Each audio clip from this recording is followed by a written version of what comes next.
Kazi na haya ni afueni kwa waziri wa fedha katika serikali ya kaunti ya Machakos Catherine Mutanu baada ya mahakama kumwagiza gavana wa Machakos Wavinya Ndeti kumrejesha waziri huyo kazini baada ya kumwondoa katika wadhifa ule wiki iliyopita. Haya yanajiri baada ya baadhi ya wawakilishi wadi katika bunge la kaunti ya Machakos kuwasilisha mswada wa kuondolewa kwa Mutanu kutoka wadhifa wake, wakisema ameshindwa kutekeleza majukumu yake.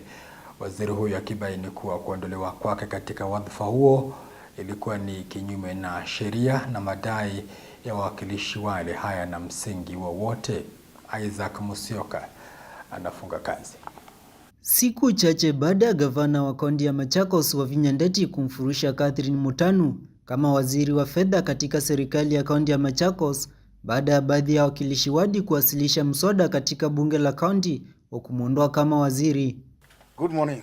Sasa ni afueni kwa waziri huyu baada ya mahakama kumtaka gavana Ndeti kumregesha Mutanu kama waziri wakati kesi yake inapoendelea kusikilizwa. I have this morning been served with a court order suspending the implementation of my letter dated 6 July 2026 dismissing Honorable Catherine Mutanu as the CCM Finance.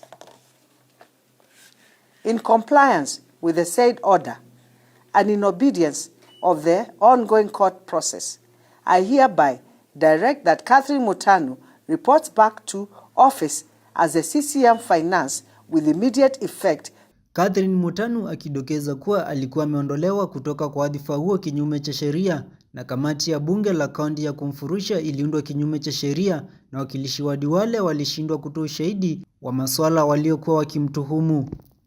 Several accusations, as the CS has said, were labeled against me. And as I prepared to go to the assembly, I got that letter. But all those accusations, the four of them, did not meet a constitutional threshold for impeachment. From the accusations they had labeled against me, they were very general, speculative, and they are unsupported by any credible documentation. There was a lot of hype, and what I would call media hype. There's a lot of use of big words, the interpretation of words without giving the substance by my accuser.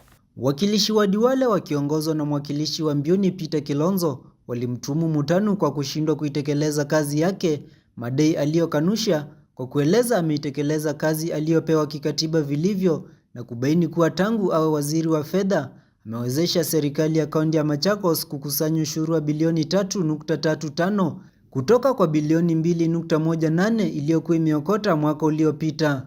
When I came in the previous year, the revenue collected was at 2.1 billion, 2.18 billion, approximately 2 billion, 2.2 billion.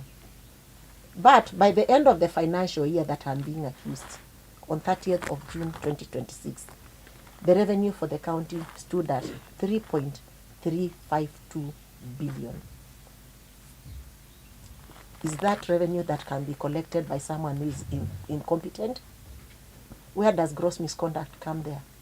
Amesisitiza kuwa madai ya wakilishi wadi wale hayana misingi yoyote baada ya kumlaumu kuchelewesha mgao wa bunge la kaunti pamoja na mishahara yao, akisema hawezi tekeleza yale kabla serikali ya kitaifa haijatoa mgao wa serikali za kaunti. They said I did not pay them salaries for 3 months, April, May and June.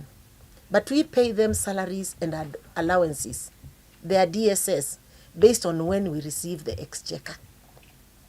Isaac Musyoka, Undugu TV.